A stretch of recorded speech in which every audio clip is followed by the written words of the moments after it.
Kollywood black beauty Amala Paul ఈ మధ్య glamour dose బాగానే పెంచింది. కారణం ఇది అని చెప్పలేం కానీ మాజీ భర్త తమిళ దర్శకుడు విజయ్తో విడిపోయాక మాత్రం తనకు ఇంకా ఏ అడ్డు లేదన్నట్టు అందాన్ని ఆరబోస్తుంది.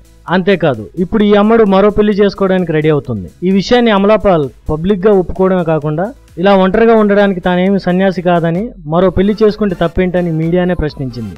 ఈమె వాళ్ళకాన్ని చూసి సినిమా వాళ్ళంతా దేన్ని అంత సీరియస్ గా తీసుకోరని, ఇద్దరు ముగ్గురిని చేసుకుంటే గానీ హ్యాపీగా ఉండలేరని జనాలు చెవులు కొరుక్కుంటున్నారు. ఒకప్పుడు ప్రేమ గురించి పెద్ద పెద్ద మాటలు చెప్పిన ఈ భామ ఇప్పుడు పెళ్లి గురించి శ్రీరంగ నీతులు చెబుతుంది. 2 కాదు 3 పెళ్లిళ్ళు చేసుకోమనండి, కాకపోతే ఈ పెళ్లైనా చూసి చేసుకుంటుందో చూడాలి మరి.